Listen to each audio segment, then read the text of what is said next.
رائية الخاقاني في التجويد للإمام المقرئ المحدث أبو مزاحم موسى بن عبيد الله بن يحيى الخاقاني رحمه الله تعالى، قال فيها: بسم الله الرحمن الرحيم. أقول ما قال معجبا لأولي الحجر، ولا فخر إن الفخر يدعو إلى الكبر. أعلم في القول التلاوة عائذا بمولاي من شر المباهات والفخر، وأسأله عوني على ما نويته، وحفظي في ديني إلى منتهى عمري، وأسأله عني التجاوز في غد، فما زال ذا عفو جميل وذا غفر. أيا قارئ القرآن أحسن أداءه، يضاعف لك الله الجزيل من الأجر. فما كل من يتلو الكتاب يقيمه، ولا كل من في الناس يقرئهم مقري. وإن لنا أخذ القراءة سنة عن الأولين المقرئين ذوي الستر. فللسبعة القراء حق على الورى، لإقرائهم قرآن ربهم الوتر.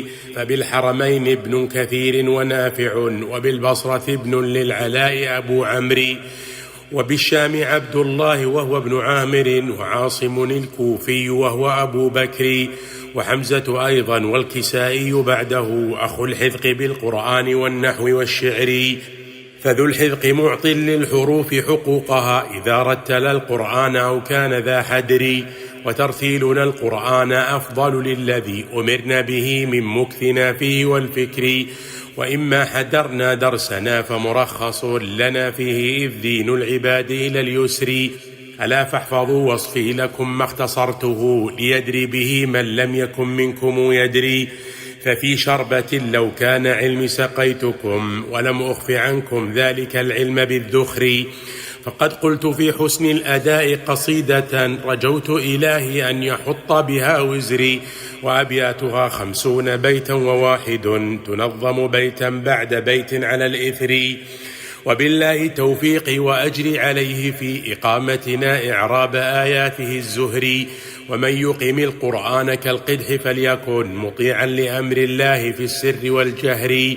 ألا اعلم أخي أن الفصاحة زينت تلاوة تال أدمن الدرس للذكر. إذا ما تلا التالي أرق لسانه، وأذهب بالإدمان عنه أذى الصدر. فأول علم الذكر إتقان حفظه، ومعرفة باللحن من فيك إذ يجري. فكن عارفا باللحن كيما تزيله، فما للذي لا يعرف اللحن من عذري. وإن أنت حققت القراءة فاحذر الزيادة فيها، واسأل العون ذا القهر. زن الحرف لا تخرجه عن حد وزنه، فوزن حروف الذكر من أفضل البر. وحكمك بالتحقيق إن كنت آخذا على أحد ألا تزيد على 10. فبين إذا ما ينبغي أن تبينه، وأدغم وأخفي الحرف في غير ما عسر. وإن الذي تخفيه ليس بمدغم، وبينهما فرق ففرقه باليسر.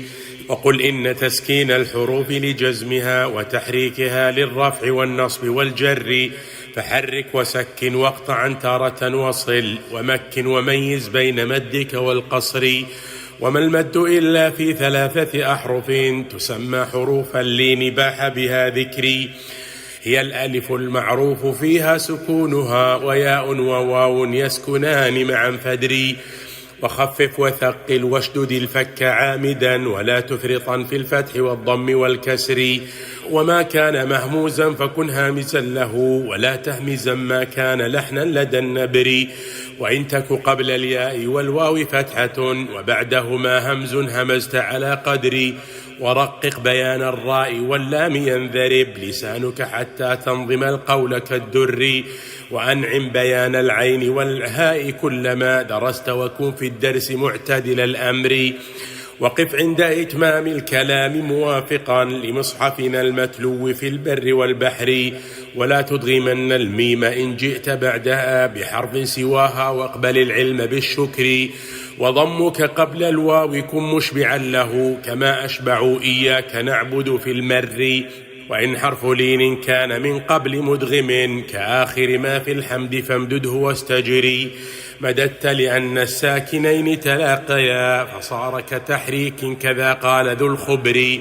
وأسمي حروفا 6 لتخصها بإظهار نون قبلها أبد الدهر، فحاء وخاء ثم هاء وهمزة وعين وغين ليس قولي بالنكر، فهذه حروف الحلق يخفى بيانها، فدونك بينها ولا تعصيا أمري، ولا تشدد النون التي يظهرونها كقولك من خيل لدى سورة الحشر، وإظهارك التنوين فهو قياسها، فقسه عليها فزت بالكاعب البكر.